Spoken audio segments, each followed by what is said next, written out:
Clippers. Pelicans again. It's not a lack of talent. It's about availability, as it almost always is. Kane here in the fourth. So your defense can ignite that offense by playing aggressive defense, coming up with steals, block shots, defensive rebound. That can get you going. Yesterday, the legs seemed to be a little heavy, that's for sure. Body might still be on Eastern Standard Time as well. Batum plays catch with Leonard. 4 to shoot.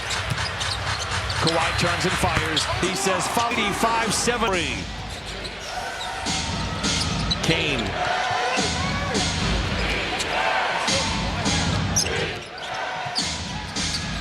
Robinson Earl moving on the back door. Payton keeps it.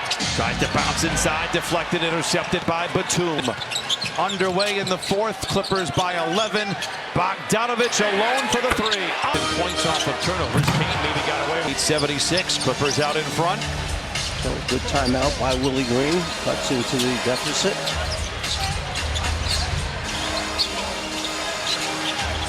Leonard picked up by Brooks.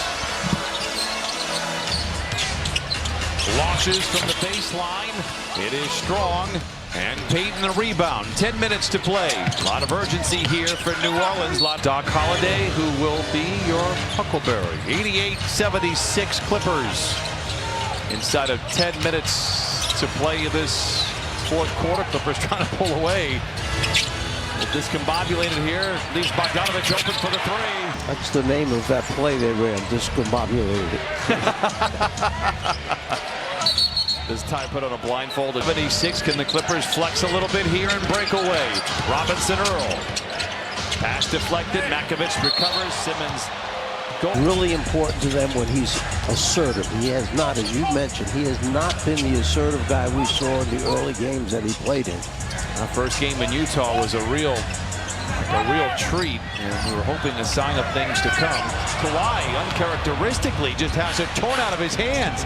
The rookie Brooks feeds to Makovich. Makovich misses on the free throw. Bogdanovich has been a real spark off the bench for the Clippers. He's got 13.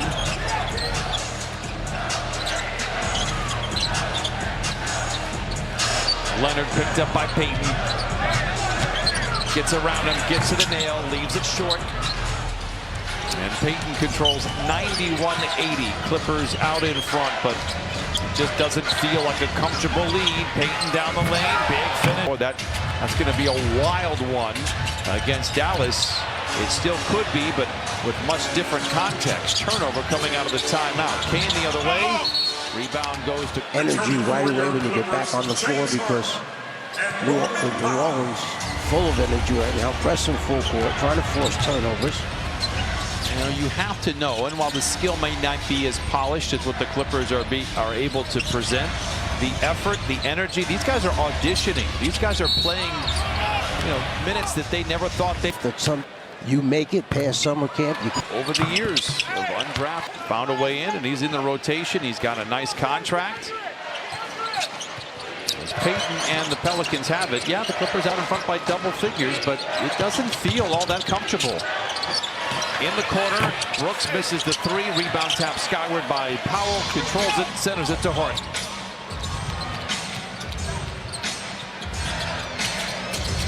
Behind the back, Zoo finds Leonard. Ball fake, and it's 95-82.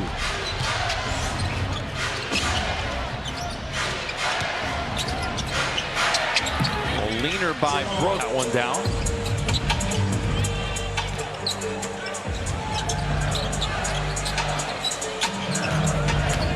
Leonard spins into a triple team. 12 to shoot.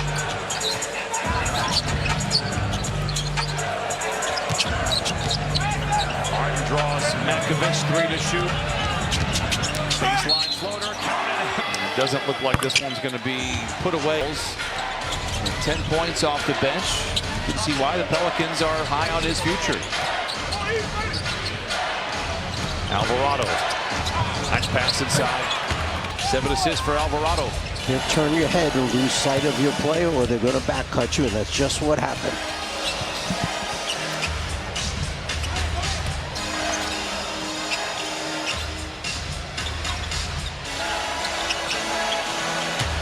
Zoo twisting, turning, hook shot is good. Shoot the lefty, but he would have been called for traveling if he would pick that foot up, stepped with the right leg to be able to shoot his lefty hook. Great footwork by Zoo. Kane comes to a screeching halt. 8 to shoot for the Pelicans. Alvarado into the paint. Oh, what a touch. Lob to Leonard, makes the grab. Finds Bogdanovich in the corner for 3. It's where he was going to be. Bogey had to slide down to that corner. That's the trust you have to have in teammates. That's what you know about each other. This is the biggest lead of the game again for the Clippers. 3rd time they've had this cushion. Alvarado and the Pelicans don't really seem to care. Brooks inside. That puts them now in the top 10. Where they had been floundering for much of the year. You have the right players taking the right volume of threes. Although it's not a high volume, it should be pointed out. Harden on the rookie. Around him, off the window. Zoo, right place, right time. Float, 6 assists as well. The rookie was long enough to get a piece of that one and block it. Alvarado. And Bogdanovich the rebound. Clippers with 4 minutes remaining in this one. Out in front by 17. Zoo against the rookie. Whistle, foul, and free throws. Anything is for any one of the 4 teams of the Warriors, Grizzlies, Clippers, and Timberwolves. 3:52 to play. Brown inside, lays it in. Same player. Same guy turning his head. An undermanned Pelican squad, it's worth pointing this out, against the 3rd best defense in the NBA, is shooting 50% from the field. 66 points in the paint. Kawhi Leonard on the wing for 3. It's good. 28 for Kawhi on 11. Alvarado.